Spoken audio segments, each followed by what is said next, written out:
Hello, everyone. Welcome to CBC News BC. I am Dan Burritt. We are streaming on our YouTube channel today, talking about policing in Surrey. This after BC's top cop, Solicitor General Mike Farnworth, sent a letter to Surrey City Council asking them to make a decision on who will police that city, and soon. Already, the mayor is pushing back. And in the middle, Surrey taxpayers and residents who are paying for two police forces. Joining us to talk about this is Stewart Prest. He's a political science lecturer at Simon Fraser University, one of our go-to folks on this. Stewart, good to see you. First of all, this is a rather terse letter, to say the least. What do you make of what Mike Farnworth said to Surrey City Council?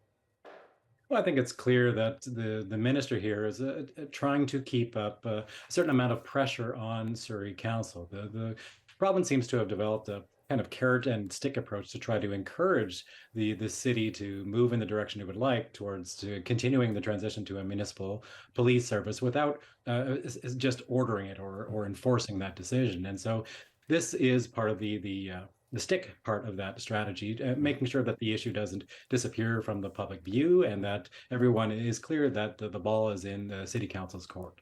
And we know the carrot, at least, is the $150 million the province has proposed in the transition to the Surrey Police Service, or the full transition. Do you think is this going to work, or is this more symbolic?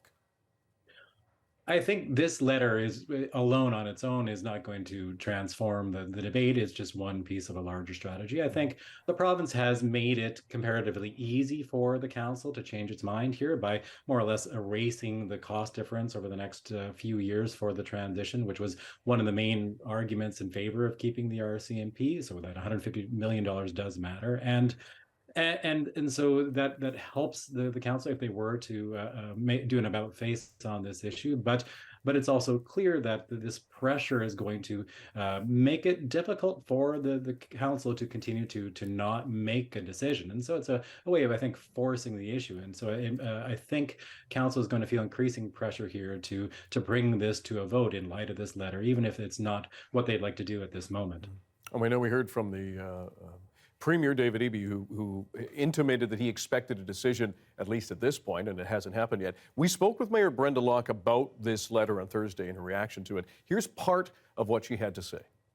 We are doing our due diligence. Our staff have to take a look at all the information in front of them. We have to see that report, and we will do it right. We will not do it rushed. We will not do it because the minister's timetable says so, and I will not be intimidated or bullied by this minister, and that's exactly what this letter is. That's quite a response. What do you make of what the mayor said?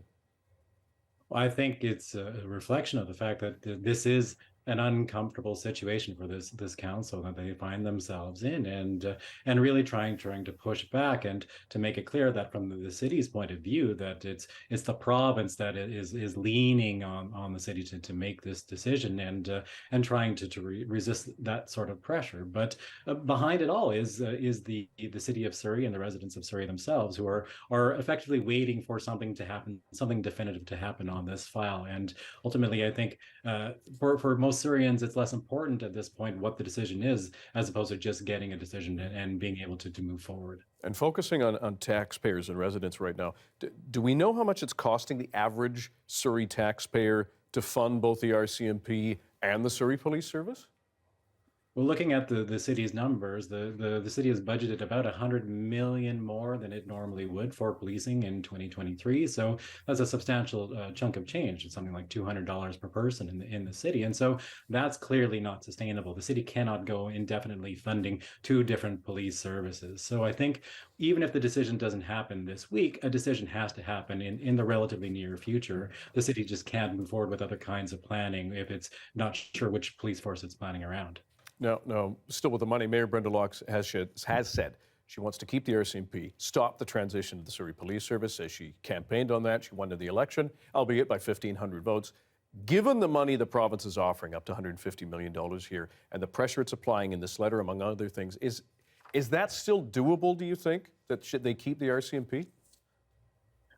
I think it's possible. They are so dug in on this issue. It seems like it's very much a matter of personality and even perhaps political pride at this point to be able to stick to a decision that was supported by that democratic plurality, by no means a majority of Syrians, but to take the idea that elections have consequences. They'll stick with this line, but it will be more difficult to justify, I think, the next time around when they're saying no to $150 million that would fund a transition.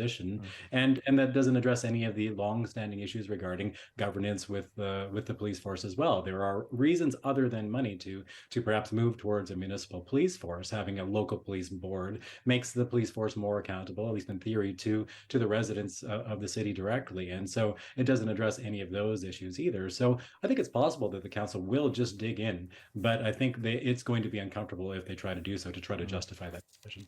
Now, on council, Mayor Brenda Locke has a slim majority, to say the least. Do you get any sense that there could be a splintering, a councillor who decides, you know what, I can't support this line. I said I backed the mayor and wanted to keep the RCMP. Any sense of whether or not that might happen? I mean, we're reading tea leaves at this point. It's hard to say. Fair enough.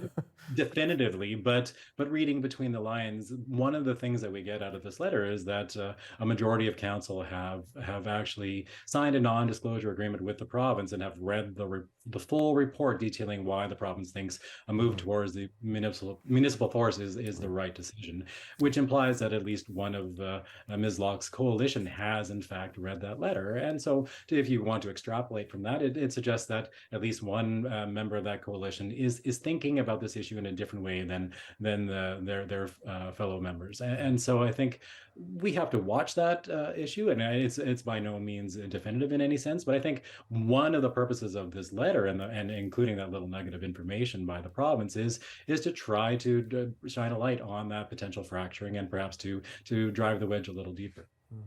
And now we wait for a decision from council. Stewart Prest, political science lecturer at Simon Fraser University. We always appreciate your time and your perspective. Thanks very much for joining us. Always a pleasure, Dan. Thanks.